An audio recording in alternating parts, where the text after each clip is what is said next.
Desde o início da semana, os aeroportos brasileiros vêm registrando longas filas após a entrada em vigor dos novos procedimentos mais rigorosos de fiscalização de passageiros e também de bagagens. A mudança, que vale para voos nacionais e internacionais em todos os aeroportos brasileiros, foi tomada para aumentar a segurança dos viajantes e não tem prazo para acabar. Mas o que fazer para não ter problemas e não perder o voo, por exemplo? Quem vai explicar para a gente é o advogado Humberto Valim, que está com a repórter Evne Araújo. Vamos voltar a falar com ela, Evne. Oi, Érica. Bem-vindo, doutor Humberto.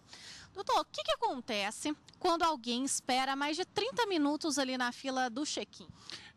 Ocorre que após 30 minutos, qualquer fornecedor, inclusive este administrador do aeroporto, tem direito o consumidor a ser atendido em qualquer serviço em até 30 minutos. Ou seja, aquele consumidor que fica esperando na fila mais de 30 minutos para fazer a sua inspeção de segurança passa a ter direitos. Direitos esses que são direitos morais, de danos, reparação, morais e materiais pelo excesso da demora nessa inspeção.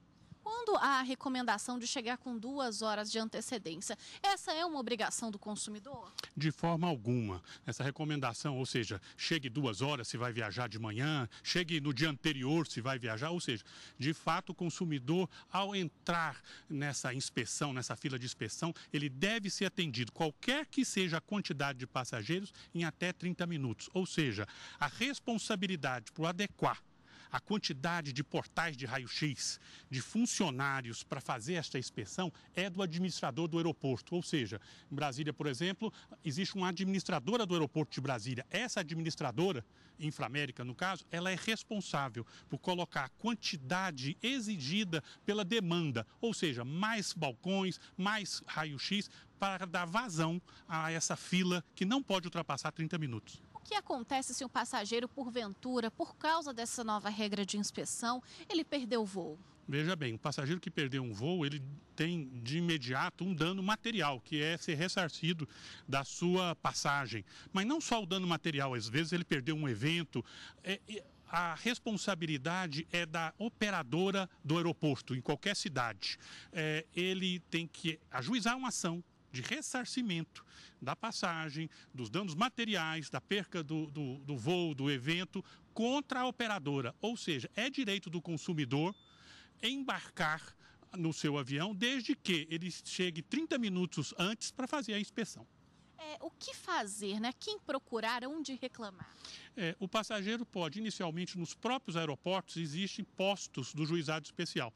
Nesses postos, ele pode ir lá ajuizar uma ação informando que, ultrapassado esse tempo de 30 minutos, ele sofreu algum dano, eventualmente a perca do voo ou o fato de ficar por horas numa fila, dependendo da situação, também pode abalar a própria dignidade desse passageiro, fazendo então que ele seja possível ter uma indenização de danos morais por essa atitude do operador. O que ele precisa de documentos, né, para se resguardar aí do seu dinheiro, do seu direito de ter essa passagem de volta, enfim?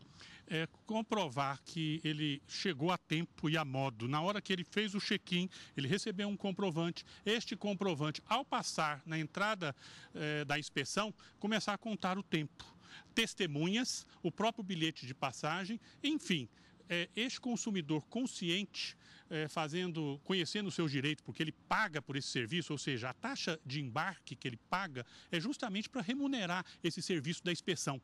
Já que ele paga e muito caro por essa taxa de embarque, ele precisa de um serviço adequado, eficiente, rápido, que deve ser oferecido por todas as administradoras, repito, dos aeroportos brasileiros. Doutor Humberto Valim, muito obrigada pela sua participação aqui no Jornal da Justiça.